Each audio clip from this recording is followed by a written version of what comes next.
एक और हिस्सा वायरल हुआ। बीबीसी का एक इंटरव्यू रुका, पूरी पार्टी के मैनेजमेंट पे सवाल उठे। कैसे एक पत्रकार का इंटरव्यू रोका जा सकता है? कोई इंटरव्यू नहीं रोका गया। उस इंटरव्यू में मैंने थोड़ी कहा इंटरव्यू रोक दो। आपने लेकिन ये कहा कि भाई पार्टी से मुझे पूछ के करना होगा। पार्टी के लोग पार्टी डिसीजन लेगी तो मुझे करना पड़ेगा। लोग कह रहे हैं कि सीधे अरविंद केजरीवाल ने आपको ज्वाइन करवाया। बहुत सारी थ्योरीज चल रही हैं। अरविंद केजरीवाल जी ने मुझे निमंत्रित किया था और उन्होंने मुझसे ये कहा था कि हम चाहते हैं कि हमारा जो शिक्षा का विस्तार है, शिक्षा का प्रोग्राम है, उसमें आप हमारे सहयोगी बने। उस वक्त चुनाव लड़ने की बात नहीं हुई थी। तो उन्होंने मुझसे पूछा आप कौन सी सीट से लड़ेंगे? मैंने कहा जी मैं पटपटगंज से लड़ूंगा। दिल्ली के मुख्यमंत्री आवास को लेकर, जिसको हम कई बार खबरों में शीश महल कंट्रोवर्सी के कीवर्ड से पढ़ते हैं। 95 लाख के पर्दे लगे और 10 लाख की सिल्क की कालीन बिछी और तमाम इस तरह के बेजा खर्च हुए टैक्स पेयर के पैसों पे। भारत में एक राज्य आप हमें बताइए जिसका बजट शिक्षा में 30% का हो, और खासकर भाजपा शासित राज्य को भी बताइए जहां शिक्षा का बजट 30% का हो। मैं लोगों को बता दूं, अवध ओझा इस पूरे इंटरव्यू में बहुत सारे ऐसे रेफरेंस लेकर आएंगे जो इतिहास से और माइथोलॉजी से जुड़े होंगे, और कई बार लोग कमेंट में लिखते भी हैं अवध ओझा बहुत घुमा के जवाब देते हैं। नमस्ते, मेरा नाम सिद्धांत है और ललन टॉप की चुनाव यात्रा पटपड़गंज विधानसभा का दौरा कर रही है। पटपड़गंज विधानसभा जो फिलहाल के दिनों में इस विधानसभा चुनाव की बात करें तो इस वजह से चर्चा में है कि शिक्षक और अब आम आदमी पार्टी के नेता अवध ओझा इस सीट पर नामांकन दाखिल करने वाले हैं। इसी सीट पर जो मनीष सिसोदिया जो पूर्व डिप्टी सीएम रहे हैं, उनकी सीट हुआ करती थी 10 सालों तक। सामने भारतीय जनता पार्टी के रविंद्र सिंह नेगी जो विनोद नगर से पार्षद हैं, और पूर्व विधायक इसी सीट पे अनिल चौधरी कांग्रेस से इस सीट पर अपनी दावेदारी पेश कर रहे हैं। हम अवध ओझा से मुखातब हैं इस इंटरव्यू में। ललन टॉप पे कई इंटरव्यू हो चुके हैं, एक और इंटरव्यू में आपका स्वागत है। कैसे हैं? कैसे चल रहा कैंपेन? अच्छा, बहुत अच्छी कैंपेन चल रही है, बहुत मज़ा आ रहा है। ओके। लोग पूछ रहे हैं क्या अवध ओझा शिक्षक अभी भी हैं या शिक्षा अब धीरे धीरे एक साइड में जा रही है, वक्त नहीं मिल रहा है, या प्रायोरिटीज़ दूसरी हो गई हैं?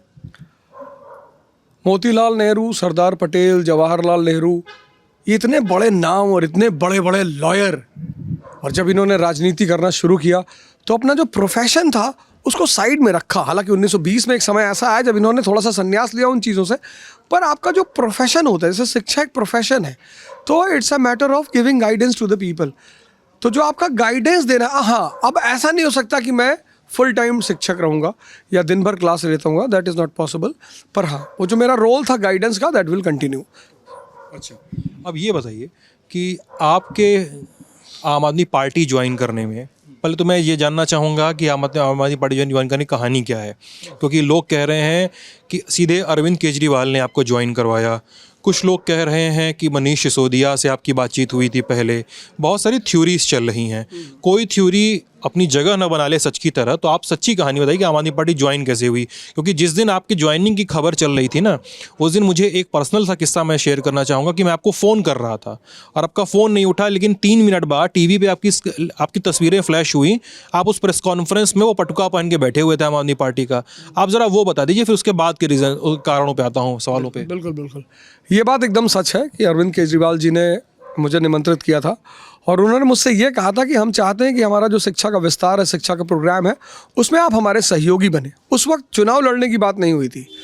उस वक्त सिर्फ इतनी बात हुई थी कि जो शिक्षा के विषय में हम काम करना चाहते हैं। एक्चुअली मैंने उनको एक प्रपोजल दिया था कॉन्सेप्ट एंड क्रिएटिविटी का, जिसमें मैंने कहा था कि भारत की संस्कृति है, हम कॉन्सेप्ट को क्रिएटिव बना देते हैं। तो बड़ा अच्छा लगा उनको मेरा प्रपोजल, बोले ये तो बड़ा शानदार प्रपोजल है। तो उस प्रपोजल में उन्होंने कहा कि हम चाहते हैं आप हमारे सहयोगी बने, और 2 दिसंबर को मैंने ज्वाइनिंग किया। और उसी बीच फिर बात उठी कि आप इंटरेस्टेड हैं चुनाव लड़ने के लिए। मैंने कहा मैं, अगर आप कहेंगे तो मैं लड़ूंगा। तो उन्होंने मुझसे पूछा आप कौन सी सीट से लड़ेंगे? मैंने कहा जी मैं पटपटगंज से लड़ूंगा।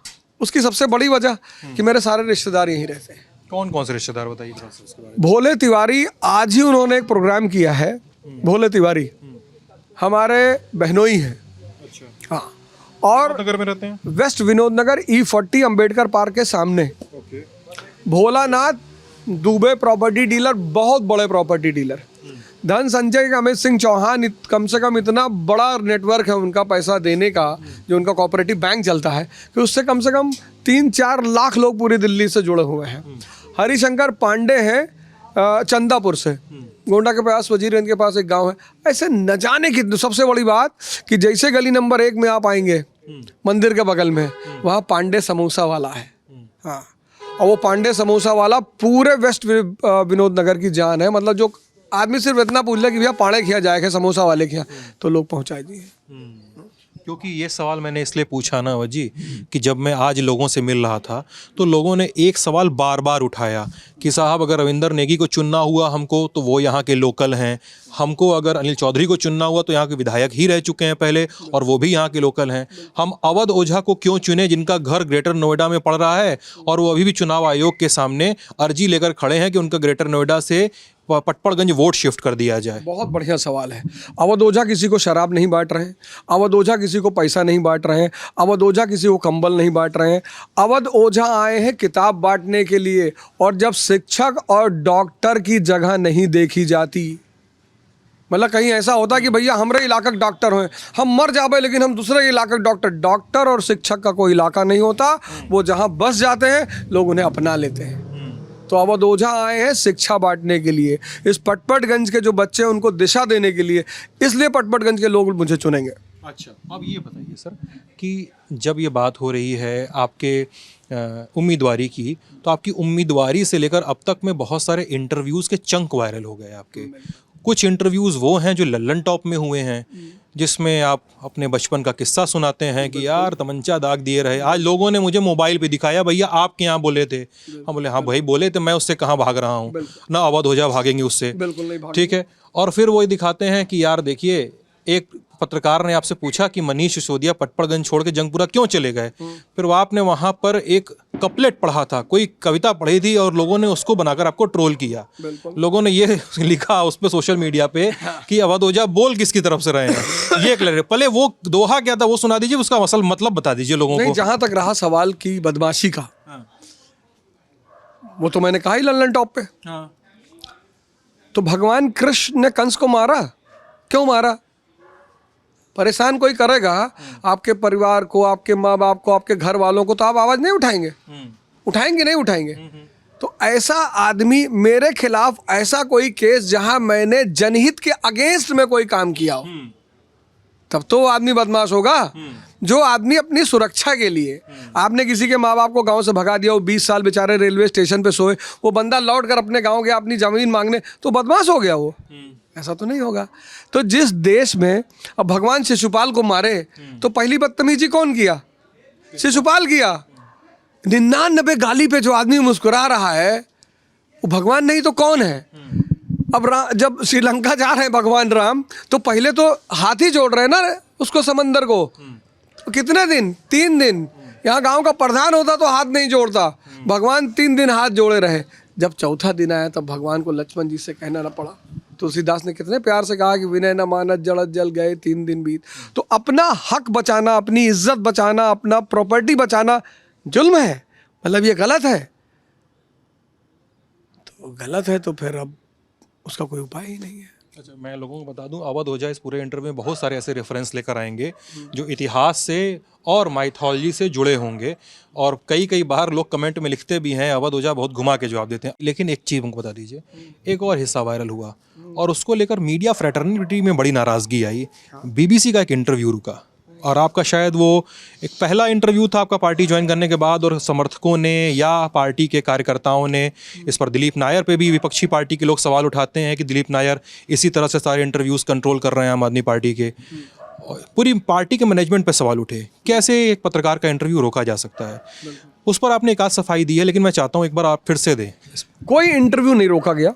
बिल्कुल। आप मुझे एक सिंपल सी बात बताओ, अगर मुझे इंटरव्यू नहीं देना होता तो क्या वो पार्टी ऑफिस में अपना सेटअप लगा पाते? नहीं दे पाते। तो लगाया उन्होंने। लेकिन आपकी माइक निकालते हुए तो तस्वीर है। नहीं लगाया ना, माइक लगाया।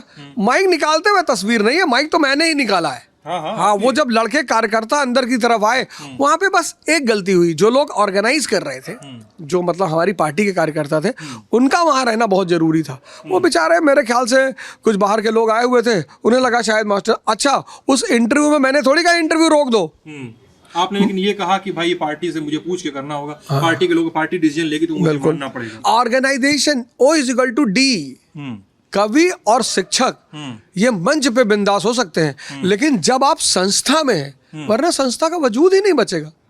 लेकिन आप पत्रकारिता और नेतागिरी को एकदम मिला के क्यों रख रहे हैं? आपने बजट में कहा था कि शिक्षक और राजनीतिक सॉरी पत्रकार और नेता भाई भाई होते हैं। भाई भाई मैं सहमत भी नहीं हूँ। नहीं भाई किस सेंस में मैंने कहा? भाई सेंस में थोड़ी कहा कि आप मेरी बात को दबा दीजिए।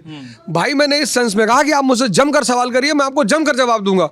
नेता का काम ही क्या है? जवाब देना। कोई कभी पत्रकार सवाल करेगा, कभी जनता करेगी, तो मेरा काम है जवाब देना। तो जो भी मुझसे सवाल करेगा, मेरी तरफ से उसमें कुछ भी नहीं था। ठीक है, एक बात बताइए, आपके पटपड़गंज चूज़ करने का जो विषय था आपने ये बता ही दिया, लेकिन अभी कई सारे लोग ये पूछते हैं कि अवध ओझा उन मुद्दों पे क्या कहेंगे जिस पर बार बार आम आदमी पार्टी और अरविंद केजरीवाल कॉर्नर किए जाते रहे हैं। एक मुद्दा है, जिसमें से पहला मुद्दा मैं अभी गिना दे रहा हूँ, वो है यमुना की सफाई का। साल 2025 में यमुना में आप नहा सकेंगे चुनाव के पहले।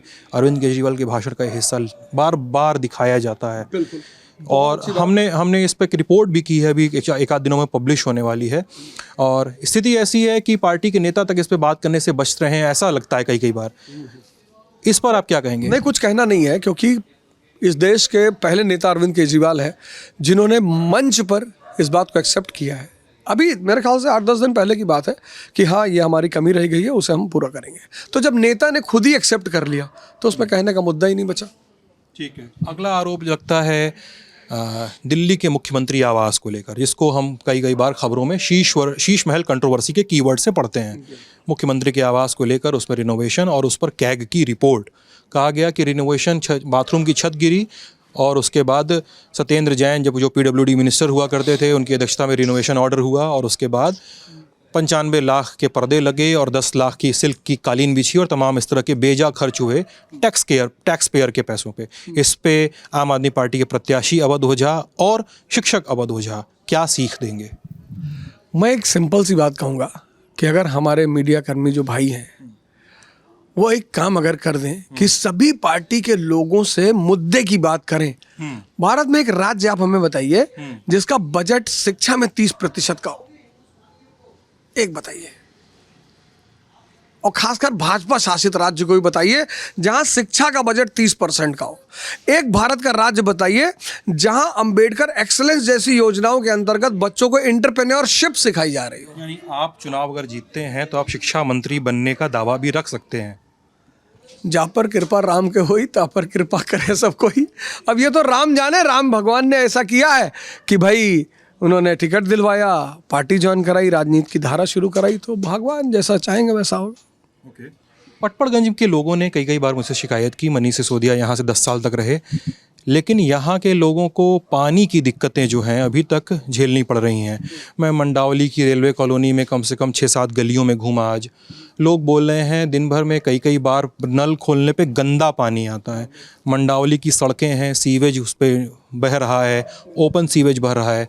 मैं पूछ रहा हूँ कि बताइए कि यहाँ पे निगम पार्षद कौन है, तो चांदना जी हैं। वो बोल रही हैं कि बीजेपी की हैं, लेकिन उनके लोगों से बात करने पता चलता है कि भाई आम आदमी पार्टी के शैली ओबराय मेयर हैं। वो वही इल्ज़ाम लगाती हैं जो अरविंद केजरीवाल लंबे समय तक लगाते रहे कि केंद्र में LG है तो हम काम नहीं कर पा रहे हैं। वो बोल रही है कि मेयर आपके हैं तो हम काम नहीं कर पा रहे हैं।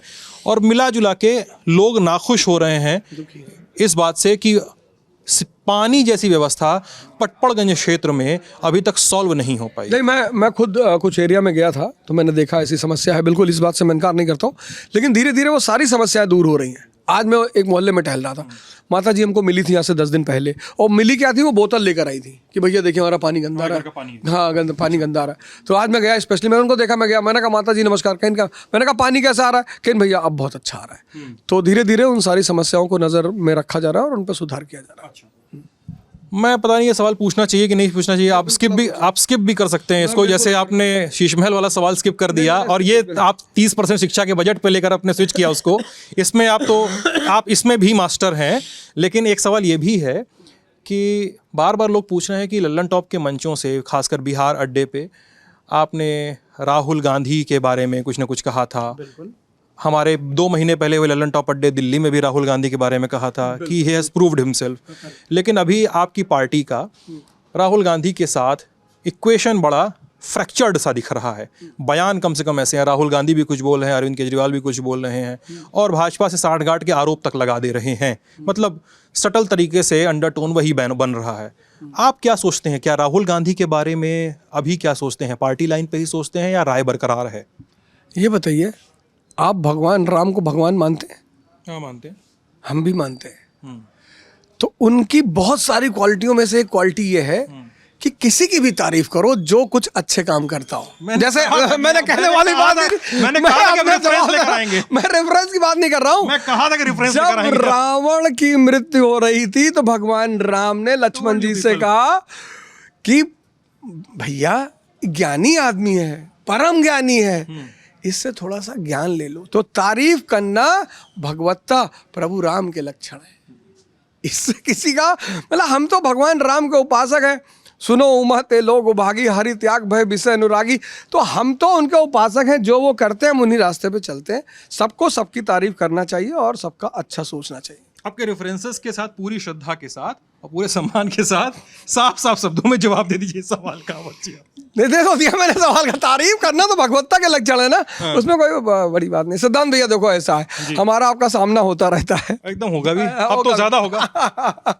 यही है सर, नेताओं को तो थोड़ी मीडिया के सामने नींद नहीं आए, जरूरी है। बिल्कुल, वो चेक है ना। मीडिया अगर सो जाएगी तो फिर तो बहुत गड़बड़ हो जाएगा। मीडिया ही तो सबको अवेकन रखती है, जनता को पूछ रहे हैं पटपड़गंज के लिए जो 5 काम अगर विधायक बनते हैं तो करेंगे, क्या करेंगे बताइए? पहला काम तो ये करेंगे कि पटपड़गंज को कॉम्पिटिटिव हब बनाएंगे। पहला काम तो ये करेंगे, मतलब इलेक्शन, क्योंकि ये मेरे हाथ में है, ये मेरे हाथ में है। आजकल के बच्चों की सबसे बड़ी समस्या क्या है? Depression, stress, pressure. Counselling centre, guidance centre, coaching institute free of cost online. दूसरा काम जो यहाँ करेंगे, जैसे अमीनाबाद में हमारे यहाँ पार्किंग की बहुत बड़ी समस्या थी, मार्केट की बहुत बड़ी समस्या, उसको रेगुलराइज करेंगे। मतलब तीसरा काम ये करेंगे कि कम से कम दोबारा पटपड़गंज के हर व्यक्ति जिसने मुझे शिकायतें की हैं, कई सारे मैंने लेटर रखे हैं लोगों के, उन सब से जाके मिलना है कि भैया अब बताओ क्या करना है, सबसे मिलना है। ये सारे काम करेंगे। ये सारे काम 3 ही हुए अभी तक, तो गिन लेंगे, 4-5 काम बना लेंगे। अभी तो मैं घूम रहा हूँ चारों तरफ। पार्किंग एक अच्छा मुद्दा है, जो मैंने देखा कि पार्किंग बहुत अच्छा मुद्दा है, उस पर काम करेंगे। और हाँ, हमारी बहनें डीटीसी बस में बैठती हैं। आजकल हमसे कह रही थी, मैं झुग्गियों में जा रहा था, कह रही थी भैया हम लोग बस जब हाथ देते हैं बस वालों को तो वो बस ही नहीं रोकते। तो मैंने कहा बहन आप चिंता ना करो। तो मैंने जो भी मुझे शिकायतें मिलती चली आती हैं, मैं उनको नोट डाउन करता चला जाता हूँ और प्रायोरिटी बेसिस पर उन सबको काम को किया जाएगा। ठीक है वो जी, चुनाव के लिए बहुत सारी शुभकामनाएं हैं आपको। आप ललन टॉप के चुनावी कवरेज चलती रहेगी, आप देखते रहिएगा, बने रहिएगा। मैं सिद्धांत, कैमरे के पीछे आलिश। मस्त रहिए, स्वस्थ रहिए, शुक्रिया।